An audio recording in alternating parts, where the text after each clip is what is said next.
အင်ဂျင်တစ်လုံးချွတ်ယွင်းသွားတဲ့လေယာဉ်မြန်ရဲ့တောင်ပံတစ်ဖက်ပေါ်ထိုင်ပြီးဆန်ဖရန်စစ္စကိုလေဆိပ်အထိလေယာဉ်မြန်ကိုအန်ဒီယယ်ကင်းကင်းနဲ့သက်ဆင်းစေခဲ့သလိုကမ္ဘာနိုင်ငံအများအပြားကိုဗုဒ္ဓမြတ်စွာရဲ့သာသနာပြုခြင်းလုပ်ငန်းတွေကိုစွမ်းစွမ်းတမန်ဆောင်ရွက်တော်မူခဲ့တဲ့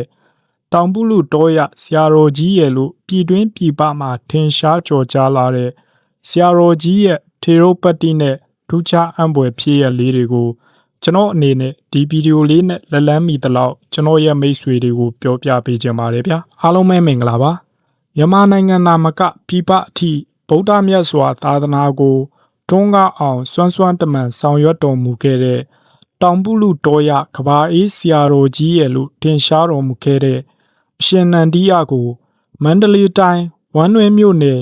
တဲစုကျေးရွာမှာခမည်းတော်ဦးရန်မဲရိုဒေါ်ရွှေတဲ့တို့ကနေမြန်မာတက္ကရာ1258ခုနှစ်တပေါင်းလပြည့်ကျော်3ရက်စနေနေ့ညနေ3နာရီအချိန်မှာ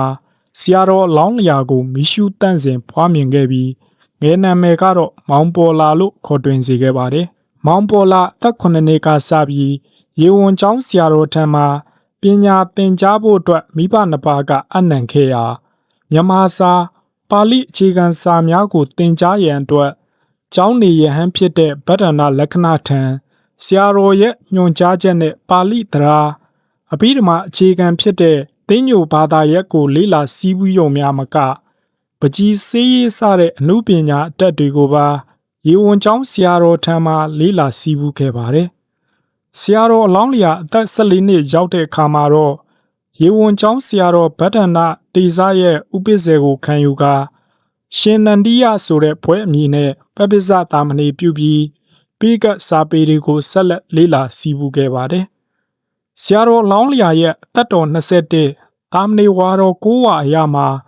မြန်မာတက္ကရာ1289ခုနှစ်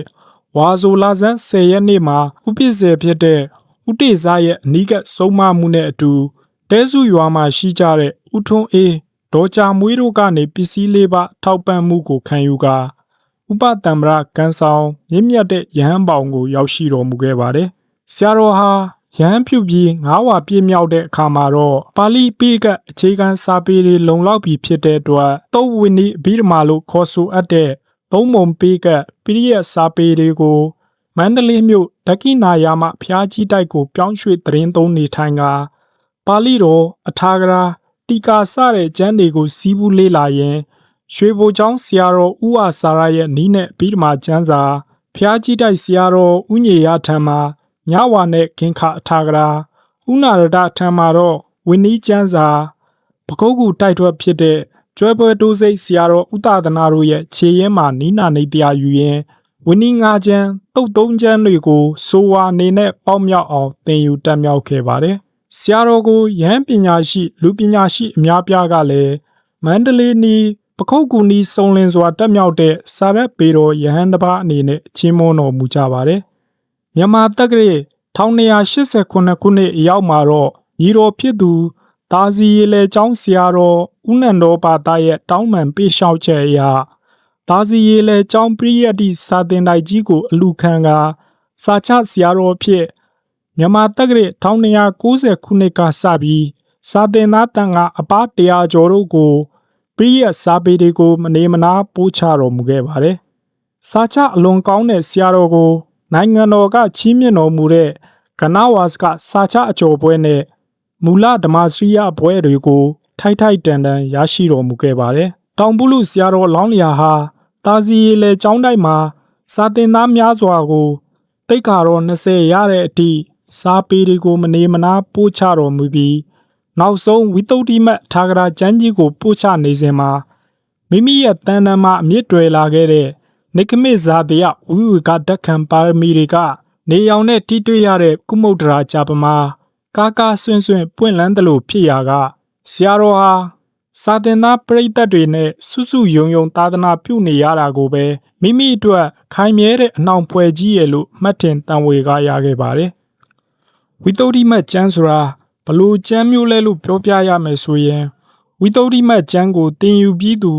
သို့မဟုတ်ပို့ချပြီးတဲ့သူတွေဟာမိသည့်ယဟန်ပင်ဖြစ်စေအောင်တော့လူထွက်တော်လဲထွက်ရ၏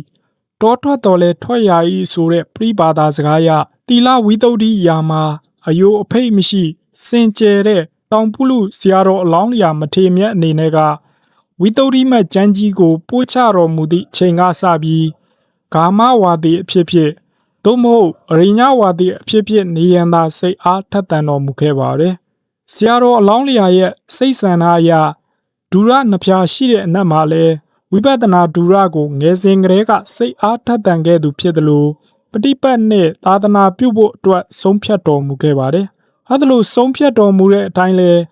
ပျော်ပွဲမြို့တွင်းရွာတိန်အောင်တောရအကြောင်းကိုကြွတော်မူကာဝိပဿနာတရားများကိုစ조사အားထုတ်တော်မူခဲ့ပါတယ်။မြန်မာတက္ကရာ1299ခုနှစ်ဆရာတော်အလောင်းလျာရဲ့တိတ်ခါတော်20အရတစောင်းမုံလာပြည့်နှစ်ညတန်ကောင်းရဲ့အချိန်မှာဤသူတဦးတယောက်ကိုမှမသိစေပဲတထုံမျိုးကိုတပိတ်တလုံးတင်ငန်း30သာယူဆောင်ပြီးအခြားသောပလိဘောဓတွေကိုသာမကသာစီမျိုးရေလေကျောင်းတိုက်ကြီးကိုပါစွန့်ခွာပြီးတပည့်ဖြစ်တဲ့ထူးထွင်းဆရာတော်အရှင်ဇော်နာနဲ့အတူမူလမင်းကုန်းဇေယျဆရာတော်ဖျားရှိရာတထုံမျိုးကိုတရားရှာမိရန်အတွက်ကြွမြန်းခဲ့အဲဒါလိုကြွမြန်းတော်မူရာမှာ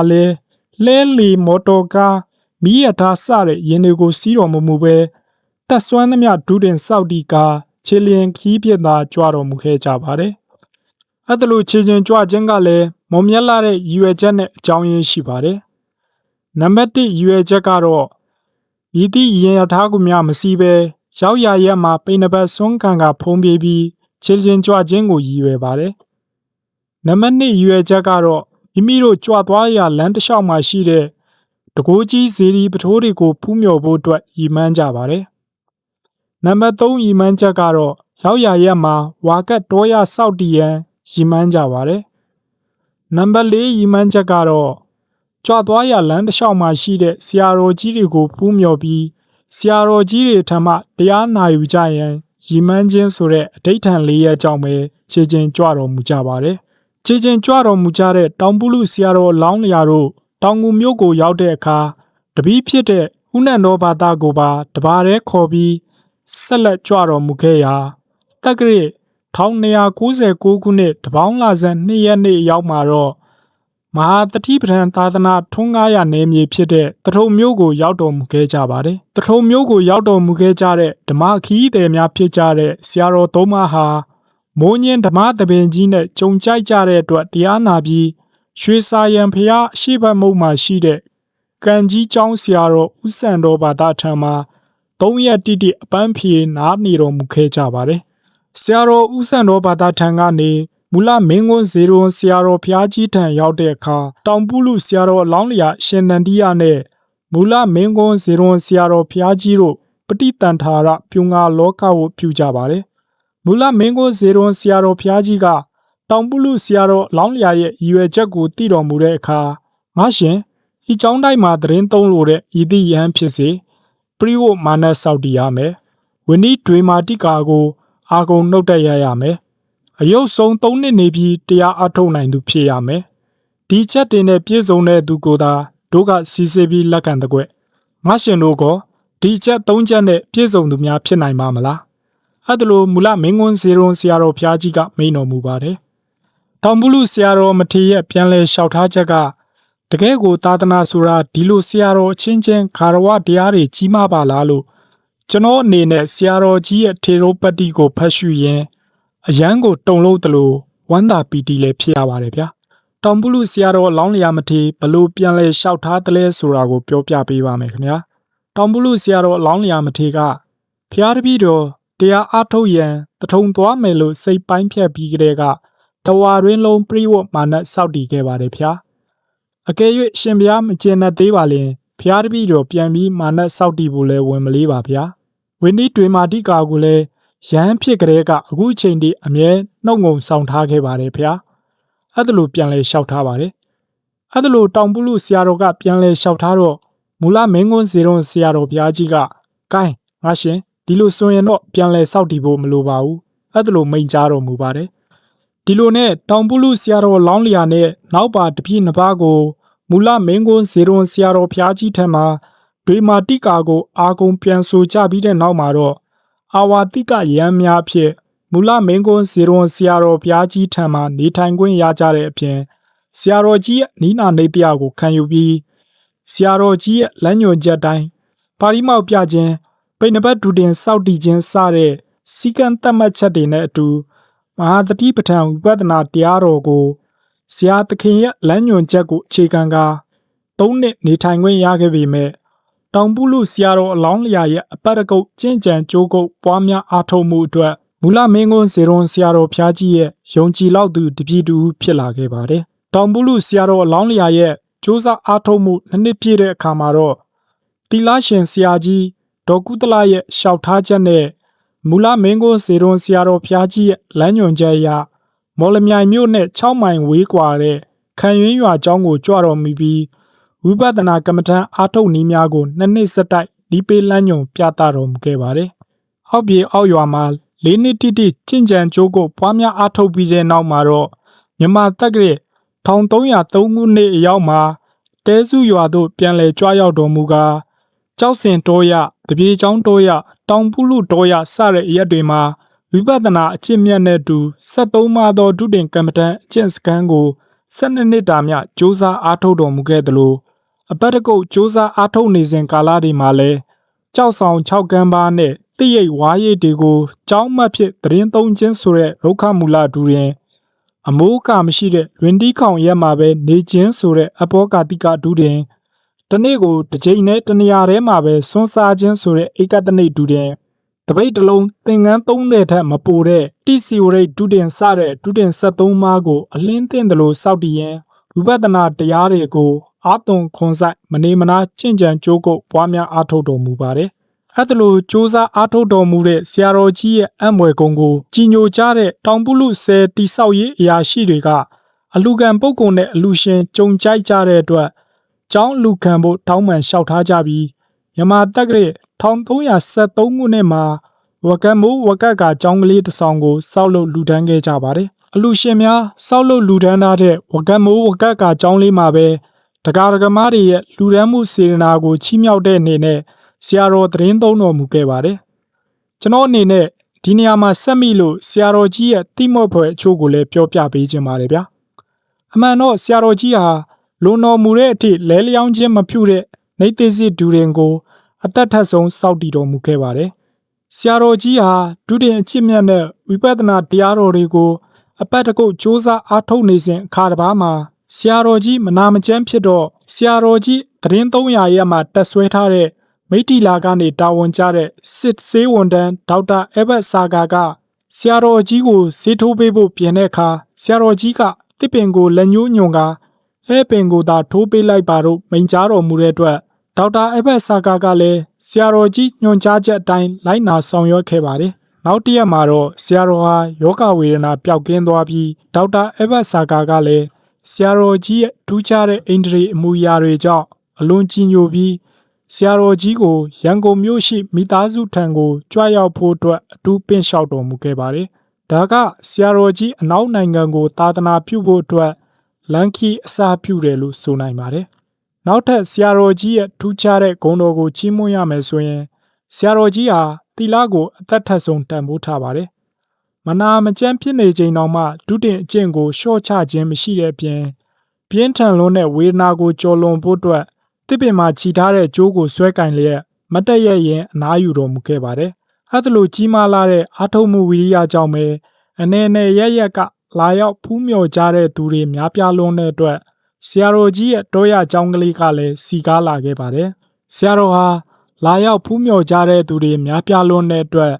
မြင့်မြတ်တဲ့အကျင့်ကိုအနောက်ရှက်ဖြစ်မှမလိုလားတာကြောင့်စိတ်ငြိမ်တဲ့တပြေချောင်းတောရကိုပြောင်းရွှေ့ဖို့အတွက်ပြင်ဆင်နေခြင်းအခါတစ်ပါးမှာနမင်းတစ်ပါးပေါ်လာပြီးမကြွရန်တောင်းပန်လျှောက်ထားပါတယ်။ဆရာတော်ကတနေ့ငါပြန်လာပါမယ်။အခုတော့တပြေချောင်းတောရကိုကြွရအောင်မယ်လို့မိန့်တော်မူခဲ့ပါတယ်။ဆရာတော်ဟာ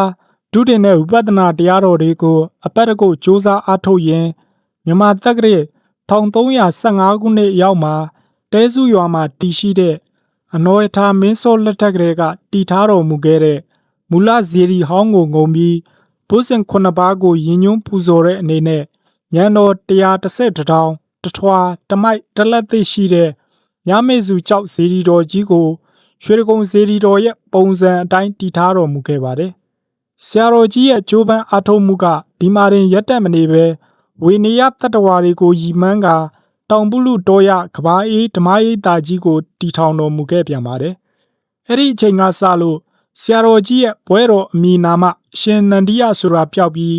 တောင်ပုလူကဘာအေးတော်ရဆရာတော်ရဲ့လို့ထင်ရှားလာခဲ့ပါတယ်။တောင်ပုလူတော်ရကဘာအေးဓမ္မရိပ်သာကြီးကိုတည်ထောင်ခဲ့တဲ့အကျိုးကျေးဇူးအနေနဲ့ပြည်တွင်းပြည်ပဆရာတော်ကြီးကိုယ်တိုင်လက်လွဲကကမ္မထမ်းပြနိုင်လောက်တဲ့တရားပြဆရာတော်တွေအဖြစ်အပါ80မကများပြားလာတဲ့တပည့်တန်ဃာတော်တွေကိုနှစ်စဉ်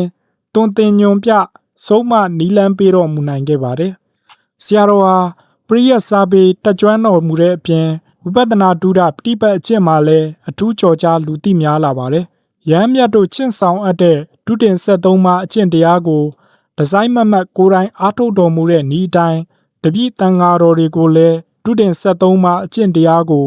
အလေးအနက်ထားကအားထုတ်စေခဲ့ပါတယ်။ဆရာတော်ကြီးရဲ့ကာယကထာတတိပဋ္ဌာန်ကျင့်စဉ်တံပစင်ညပပအားထုတ်နည်းတရားရာတပံတရဏဂုံတိဆောက်ပုံအမြင့်ဆုံးတရားနဲ့အမြတ်ဆုံးအကျင့်တံဝေကကထာဆုံးမစာဒါနကထာသီလအဖျားဖျားနဲ့ဘာဝနာတရားတော်များဟာ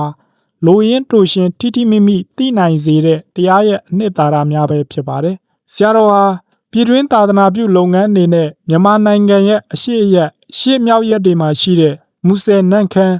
ရွှေလီတရားနဲ့နေချားမိုင်တိုင်80တိအထိအနောက်ဘက်ဆိုရင်ရခိုင်မြောက်အထိ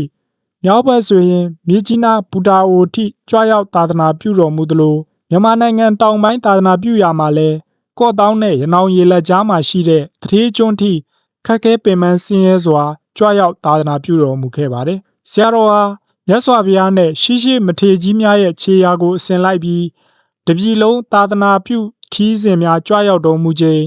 မြန်မာတက္ကရာ1954ခုနှစ်ဆရာတော်ရဲ့ဆရာရင်းဖြစ်သူမူလမင်းကွန်းဇေရွန်ဆရာတော်ဘုရားကြီးပြန်လုံတော်မူကြောင်းကိုကြားသိရတဲ့အခါမိုင်မောင်းများစွာခြေလျင်ခီးကြွပြီးမူလမင်းကွန်းဇေရွန်ဆရာတော်ဘုရားကြီးရဲ့ရုပ်ကလပ်ကိုဖူးမြော်ခဲ့ပါတယ်။ထူးခြားချက်အနေနဲ့ကတော့ဆရာတော်ကြီးရဲ့ရုပ်ကလပ်ကိုမွေတကောင်ကစောင့်ကြက်ခဲ့ပြီးတောင်ပုလူတော်ရဆရာတော်ရောက်ရှိလာမှသာမွေကြီးကထွက်ခွာသွားခဲ့တယ်လို့လည်းမှတ်သားကြည့်ညိုခွင့်ရခဲ့ပါတယ်။ဆရာတော်ဟာပြည်ပသာသနာပြုလုပ်ငန်းအနေနဲ့နောက်ပါတန်ဃာများနဲ့အတူအမေရိကန်ပြည်အောင်စုကို1988ခုနှစ်မှာပထမဦးဆုံးကြိမ်1980ခုနှစ်မှာဒုတိယကြိမ်1983ခုနှစ်မှာတတိယကြိမ်1985ခုနှစ်မှာစတုတ္ထကြိမ်ကြွရောက်သာသနာပြုယုံသာမကဗြိတိန်အိန္ဒိယနီပေါထိုင်းစတဲ့နိုင်ငံများကိုလည်းကြွရောက်ပြီးသာသနာပြုလုပ်ငန်းတွေကိုစွမ်းတမန်ဆောင်ရွက်တော်မူခဲ့ပါတယ်